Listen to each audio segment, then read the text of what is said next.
Bom, então agora que eu já falei um pouquinho sobre os nutrientes, né?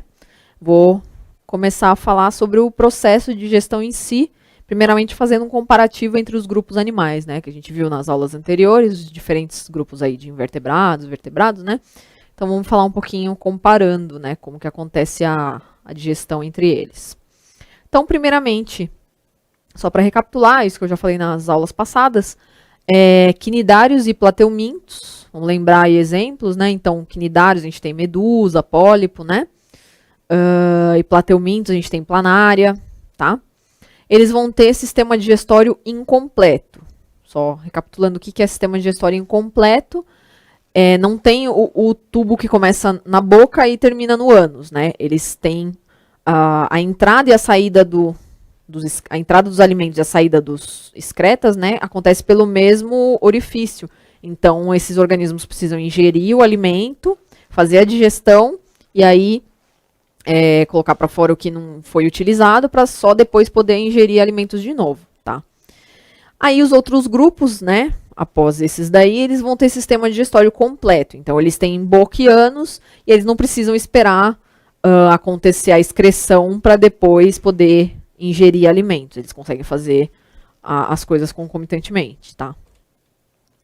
Aí, quanto ao tratamento dos alimentos, né? Como que acontece? A gente tem dois tipos de tratamento dos alimentos diferentes aí. Que é como o alimento vai ser processado para depois ser absorvido pelas células, tá? Então, primeiramente, a gente tem o tratamento mecânico, né? O que seria o tratamento mecânico? É a quebra mecânica mesmo do alimento, é a quebra por atrito, né, desse alimento. Então, é a redução de grandes blocos de alimentos em pedaços menores, para que, após ele seja reduzido, a ação enzimática possa acontecer de uma forma mais facilitada, né, as enzimas consigam atuar melhor ali naqueles alimentos que agora estão menores, tá? Então, um exemplo de tratamento mecânico é a mastigação. Então, a gente coloca na boca um alimento grande, né? A gente vai mastigando e reduzindo o tamanho desse alimento, tá? Isso é um exemplo de tratamento mecânico. E aí a gente tem, depois do tratamento mecânico, geralmente, né? A gente vai ter o tratamento químico, tá? Que vai ser a digestão em si, né? Tipo, a digestão do alimento, a redução daquelas macromoléculas em moléculas menores, tá? Então, o que vai acontecer aí no tratamento químico, né? As grandes moléculas vão ser hidrolisadas em moléculas menores. O que é hidrolisado, né? Hidro vem de água e lise vem de quebra, tá? Então, essas grandes moléculas, elas vão ser quebradas por meio da participação da água, né? Então, aí ele está dando o exemplo, né? AB mais H2O vai se transformar em A mais B. Então, você tem uma molécula grande, que seria essa molécula AB, e aí, com a participação da água, né, do H2O, você tem a lise, você tem a quebra dessa molécula em A mais B, em moléculas menores, tá? E aí, como que acontecem essas reações, né? Elas precisam da participação de enzimas digestivas. Enzimas são proteínas que catalisam a reação química. Eu já falei isso em alguma outra aula. Elas vão fazer com que aquela reação química ocorra de uma maneira mais rápida, né? Uma velocidade mais rápida. Então, é isso que é o catalisar, né? Então, a enzima vai participar daquela reação, fazer com que ela aconteça numa velocidade mais rápida e depois ela vai sair dali e vai participar de outras, né? Então, no caso aí da hidrólise, né? Desse tratamento químico dos alimentos, a hidrólise necessita da participação, além da água, das enzimas digestivas, tá? Que aí mais pra frente eu vou falar um pouquinho de cada uma delas, né? Aí aqui só falando, então, um pouco qual que é o caminho que o alimento vai percorrer no nosso organismo, né? Então, do que é constituído o sistema digestivo, tá? Então, o alimento vai entrar pela boca, né? Aí ele vai percorrer faringe, esôfago, depois ele vai ali pro estômago, tá? Em que a gente tem o pâncreas, né? Eu vou falar a função mais ali pra frente. Agora, só pra gente se familiarizar com esse caminho, tá? Tem a vesícula biliar também e o fígado, que são glândulas ali que vão participar, tá? Aí, depois do estômago, vai pro intestino delgado, intestino grosso, que tem a participação do apêndice, né? E aí depois, o intestino grosso passa pelo reto e vai para o ânus para que sejam eliminadas as substâncias que não foram absorvidas pelo organismo, tá? Aí vamos falar com mais detalhe, então, de cada um desses processos, né? Primeiramente, só para introduzir um termo para vocês, o termo chamado de movimentos peristálticos, né? Os movimentos peristálticos são contrações ondulatórias musculares que vão acontecer no nosso sistema digestivo, que vão fazer com que o alimento vá se encaminhando ao longo do tubo digestivo, tá? Então, os movimentos peristálticos sempre têm a tendência de mandar o alimento para baixo, né? Em direção ao estômago e tal. Aí, outros fatores importantes do sistema digestivo são as glândulas anexas, né? Então, como eu tinha falado, a gente tem glândulas salivares, tá? Que produzem a saliva, fígado e pâncreas, tá? E aí, o que essas glândulas vão fazer? Elas vão lançar o produto delas na luz, né, no centro aí do tubo digestório, tá? Para que esses produtos atuem na digestão dos alimentos, né? Bom, aí qual que vai ser o caminho, então, e o que vai acontecer com o alimento ao longo desse caminho? Então, o alimento vai entrar pela boca, né? Aí a gente vai fazer o processo de mastigação, que nem eu falei lá, que é o tratamento mecânico do alimento, né? E aí, durante esse processo de mastigação, o alimento vai ser misturado à saliva, tá? Que é produzida pela glândula salivar, tá? Pelas glândulas salivares, que a gente tem vários tipos aí, que são as parótidas, as submandibulares e as sublinguais, tá? Bom, aí nessa saliva, a gente tem uma enzima que é chamada de pitialina, ou amilase salivar, que vai atuar nesses alimentos e começar a digestão desses alimentos. Mas isso eu falo com mais detalhe nos próximos slides, tá? Que aí eu vou ter uma tabelinha falando de todas as enzimas digestivas, aí vai ficar mais fácil de vocês visualizarem, né? Bom, aí então, depois que esse alimento foi mastigado e começou a sofrer a ação aí da saliva, né? Ele vai ser deglutido, então é o processo que a gente engole o alimento, né?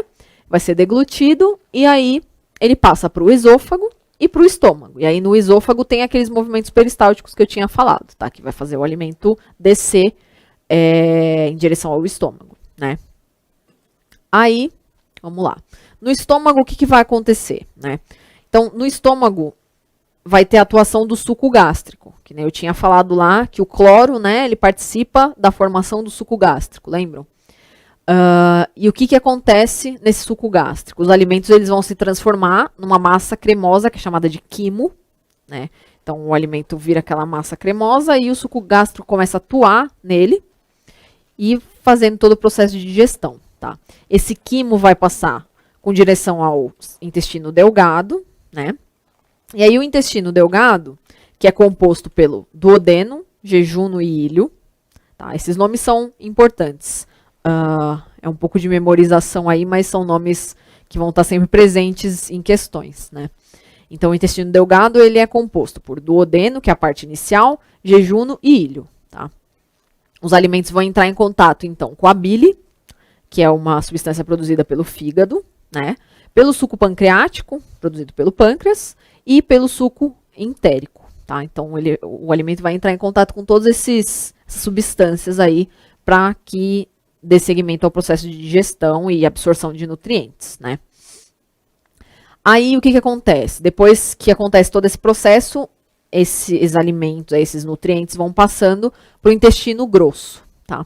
O intestino grosso, ele é composto pelo seco, né, que possui o apêndice vermiforme, pelo cólon, ascendente, transverso e descendente, e sigmoide, tá? Então, só voltar aqui na imagem, que aí vai ficar mais fácil de vocês verem. Então, a gente tem o intestino delgado, deixa eu apontar aqui.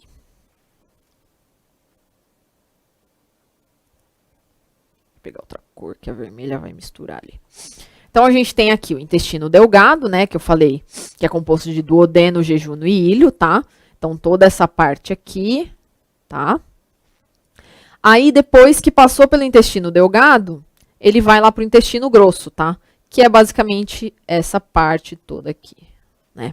Então, como eu falei aqui, Tem a parte inicial do intestino grosso, que tem o apêndice, tá? Então, é o seco, né? Que é essa parte inicial. E aí, a gente tem aqui subindo o ascendente, transverso e descendente. E sigmoide aqui para baixo, tá? Então, essa é a composição aí do intestino grosso, que é a parte final da digestão, né? No intestino grosso, a gente tem reabsorção de água, né? Para a formação do bolo fecal, das fezes, tá? Bom, aí vamos voltando ali. Então, como eu falei, parte inicial, né? Onde está o apêndice, é o seco, daí sobe no cólon ascendente, tem o cólon transverso e o cólon descendente sigmoide, que é aquela parte finalzinha ali, tá? Bom, aí o que acontece nesse lugar, né? Nessa parte aí, o intestino grosso, né? O intestino grosso, ele é colonizado por uma importante flora bacteriana. Então, o que essa flora bacteriana vai fazer, que eu já tinha mencionado ali atrás, né? Ela vai produzir vitaminas, como, por exemplo, a vitamina K e algumas das vitaminas do complexo B também, tá? E ela vai, essa flora bacteriana, se estiver em equilíbrio, né, se estiver funcionando tudo certinho, ela vai dificultar o crescimento de bactérias patogênicas, ou seja, de bactérias que causam doenças, tá? E aí, só para finalizar, então, aquela parte finalzinha do sistema digestivo, né, o reto e o ânus, onde as fezes vão ser eliminadas, tá? Bom, aí agora, que nem eu falei, essa tabelinha, ela vai falar um pouquinho sobre as enzimas digestivas, né? E falar a função de cada uma delas, tá? Essa tabelinha é bem importante e cai bastante nas questões, né? Então, primeira coisa que a gente vai falar sobre cada secreção digestiva, a gente vai falar a questão de pH, porque cada secreção, cada enzima presente nessas secreções, elas vão atuar de uma melhor maneira em determinado pH, né? Então, vou pegar aqui como exemplo no suco gástrico, né? A gente tem a pepsina. A pepsina precisa de um pH ácido para funcionar. Então, o suco gástrico é ácido. E aí, a pepsina funciona corretamente. Por quê? Se ela estiver no meio básico, ela é inativada e ela não consegue digerir o alimento, tá?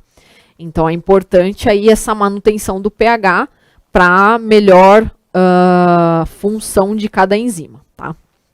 Bom, então a gente vai falar qual secreção que é, o pH em que ela atua da melhor maneira possível, por qual glândula essa secreção é produzida, aonde que ela vai atuar ao longo do tubo digestivo, qual enzima que está dentro dessa secreção e qual que é a ação, né? Qual tipo de nutriente que essa enzima vai quebrar, vai fazer a hidrólise, tá?